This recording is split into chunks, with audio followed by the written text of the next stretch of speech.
Here's a new SCP report, ma'am. Thank you, Jeremy. I'll review it right away.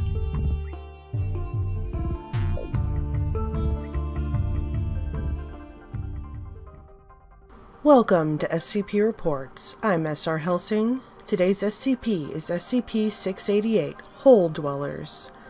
This SCP was requested by a YouTuber called Mei Yang. If you have an SCP creepypasta or pretty much anything else you'd like me to read, please let me know in the comments or send me an email at officialscpreports@gmail.com. SCP-688 is an animate, apparently living entity that shares many gross morphological similarities with the Chestnut Lamprey.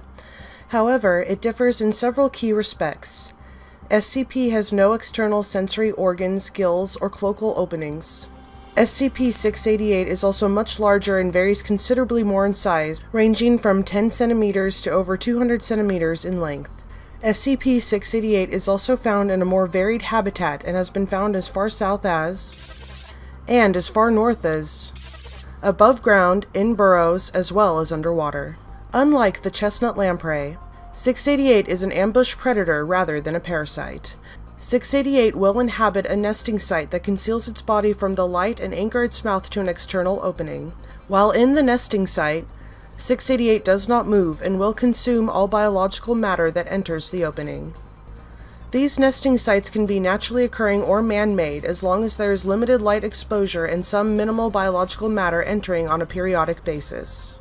The more biological matter, the greater 688's tolerance for some illumination.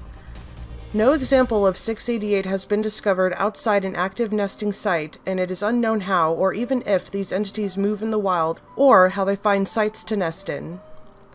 To date, 688 nests have been discovered in animal burrows, fissures in rock formations, hollow logs, drainage pipes, gutter downspouts, garbage disposals, shoes and other articles of clothing, inside the engine block of an abandoned Buick Century, and inside.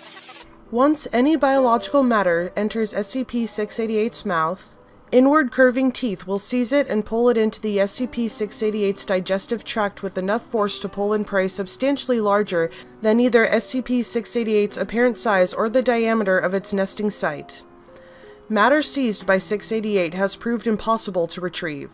688 will continue pulling until it forces the entire prey organism through the nest opening.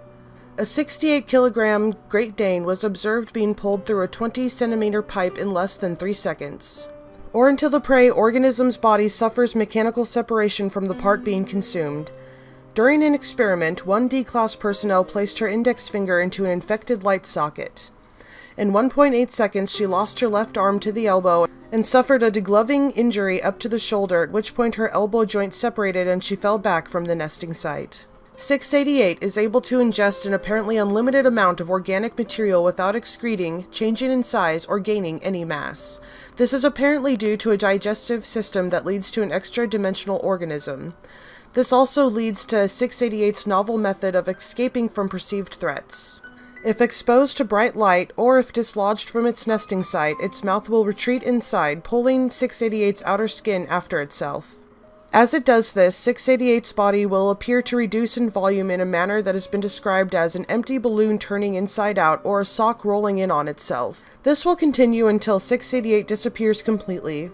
Such events under Foundation control are considered containment breaches and will be disciplined if not occurring as part of an approved experiment. Addendum. Recovery Log R-688-247. On 8/7/19... Foundation agents became aware of a possible SCP active in Mexico when they intercepted police reports of several violent deaths. The victims were all male and, with the exception of one decapitation, shared similar injuries.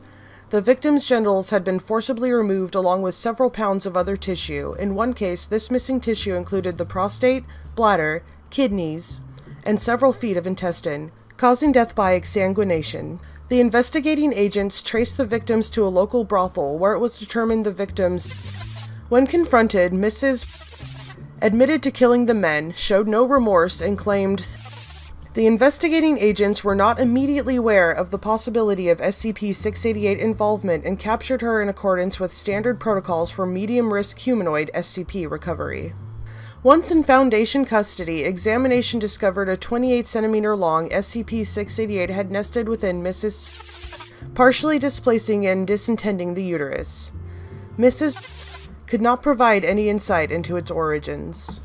It has been theorized that because Mrs. is postmenopausal and therefore does not run as high of a risk of infection from blockage of the birth canal, she may be able to survive the 688 infestation indefinitely. The site director has authorized testing this hypothesis. With restraints, sedation, and periodic feeding, Mrs. has survived for the past years. Thank you for watching SCP Reports. I'm SR Hellsing. Don't forget to like, comment, subscribe, and don't forget to let me know if you have any SCP or creepypasta requests, and I hope I'll see you in the next episode.